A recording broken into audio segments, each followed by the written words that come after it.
The spring housing season is upon us. What's hot and what's not in Phoenix, Arizona? This is Celina Acosta with your housing market update for March 2024. Coming up.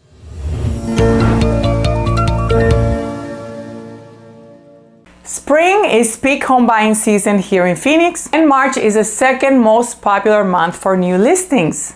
The most popular month is January, so right now is considered the high season and it lasts until the end of May. The supply of homes for sale is up 14% over the last year, but it is still 31% below normal for our market size. We have around 17,000 active listings right now, so it feels like Christmas compared to 2 years ago when we only had 4,400 listings to choose from. Buying a house back then was pandemonium, if you can remember. For this size market, we would need around 26,000 listings to be a balanced market, and we only have 17,000.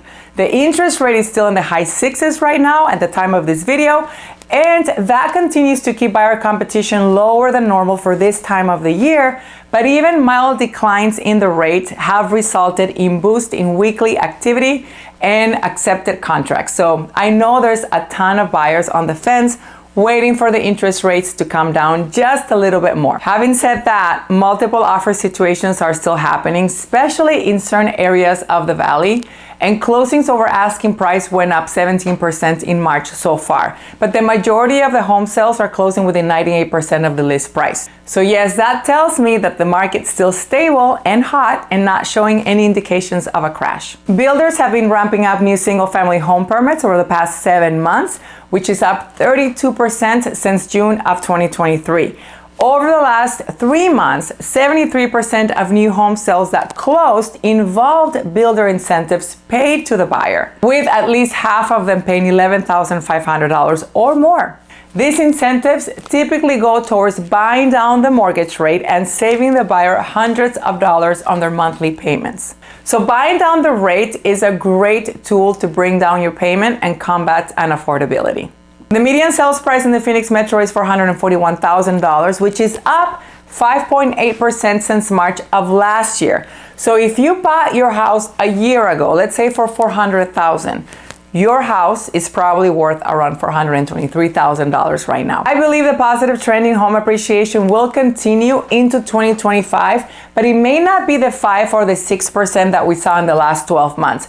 Maybe a little bit less, like 3%, which is in line with the rate of inflation. So we'll see. In the last 30 days, I've been involved in 5 different bidding wars.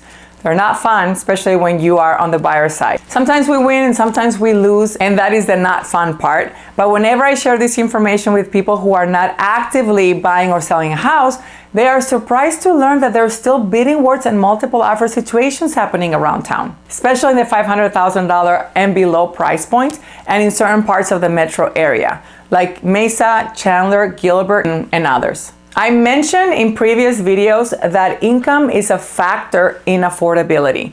And according to some reports, the median annual income will start to catch up to prices. I don't see that yet. The affordability problem that the Phoenix Metro faces is that incomes are too low in comparison to the price of living and housing. People need higher salaries. While low affordability rates are largely based on all census stats, which doesn't reflect the influx of higher paying jobs, inbound migration that happened from the work from home movement that happened after 2020, and private sector income growth experienced in the Phoenix Metro since 2021. So all those new stats will update, and I hope this is true because we can finally see higher wages so we can close that affordability gap. Something very unusual is happening in the ultra luxury home market. The average price per square feet for homes priced at $7.5 million and more has increased by over 33% in the last 12 months. This is based on recording sale prices, not asking prices, and it compares March of 2023 with March of 2024. This is pretty convincing evidence that buyers of ultra luxury homes have been willing to follow the market much higher, while homes under $2 million have not seen that same exuberance. Clearly, buyers of these homes are not constrained by affordability issues that affect the rest of the population. I will keep watching the market. Remember, this is the data of the last 30 days in the MLS. Let me know if you have any questions. Please comment below, and I hope this information was helpful. And until next time.